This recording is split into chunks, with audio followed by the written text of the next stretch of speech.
Tonight, we begin a special week-long series examining a problem that has taken on renewed importance for America's working families: child care.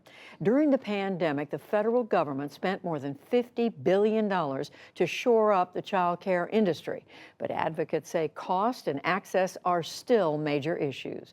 Over the past several months, special correspondent Kat Wise and producer Kate McMahon traveled across the country for our series, Raising the Future: America's Child Care Dilemma. They begin with how we got here and what's at stake. America's fragile child care system was thrust into the national spotlight last year. Daycares across the state are closing its doors because of the coronavirus, forcing parents to scramble and driving millions of women out of the workforce. Today, as the country emerges from the pandemic with businesses and the economy roaring back to life, the same can't be said for the child care industry. And now many parents who want to go back to work are faced with a new problem: a child care shortage.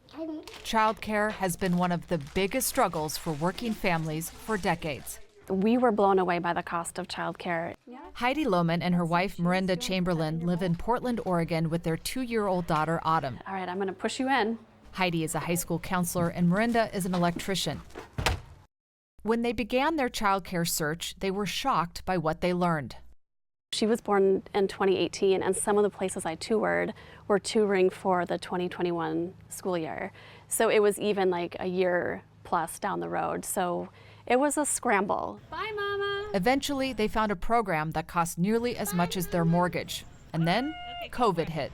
I had to lay myself off for about 4 months. You found it. As essential workers, they later found an opening at a center, but it wasn't a great fit. It was for 4 days a week, and we were paying $1,650 a month, that did exceed our mortgage. It's absolutely not sustainable. I don't think that working families should have to do this juggle, and I don't know how some families do it.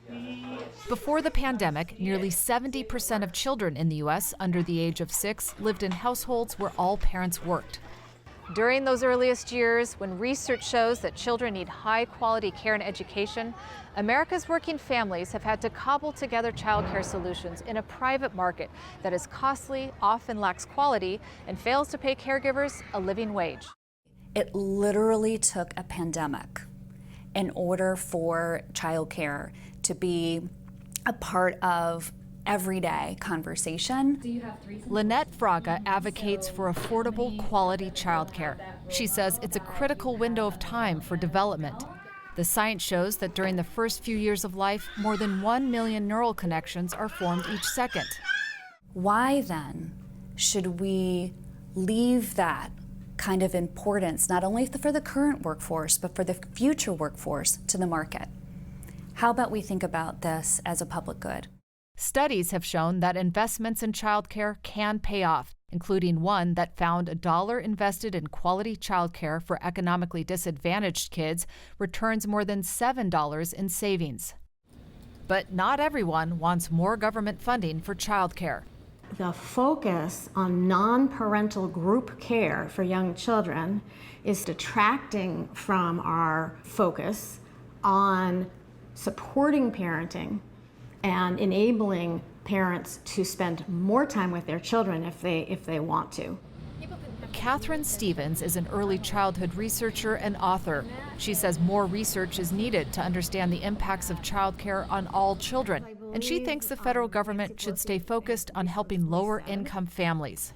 Budgets are reflections of values. Later, Tater. If we are directing large sums of money to subsidize parents parenting less, that's a very significant statement to be making about the importance of parenting in our society. But in today's world, many parents do need childcare, and demand exceeds supply. Childcare programs are really struggling in finding staff.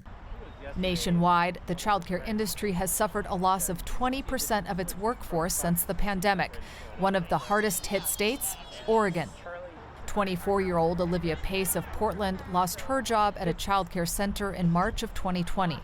Most of us got laid off. Most people didn't go back or have gone back and then left since then.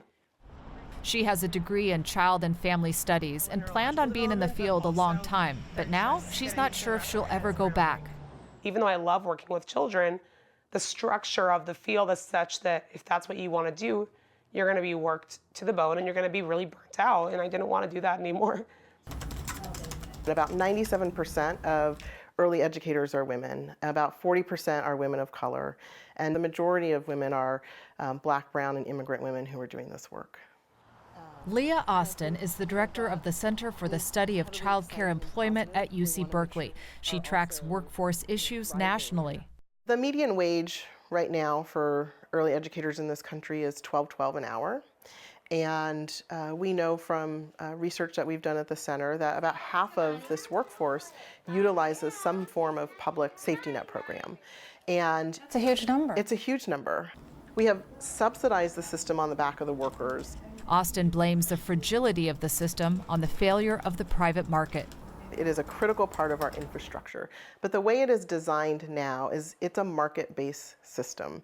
And it is based on what parents can pay. That's how you access childcare. We're saying, go out and see what you can afford. But there was a time when childcare wasn't so hard to find.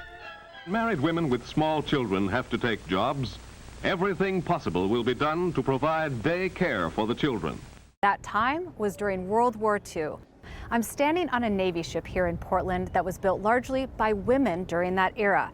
The federal government recognized that women were essential to the war effort, but in order to build ships like this, they needed childcare. About 75 years ago, just across the water from me, there was a federally funded child care center that provided high-quality care for about 400 children while their parents were hard at work.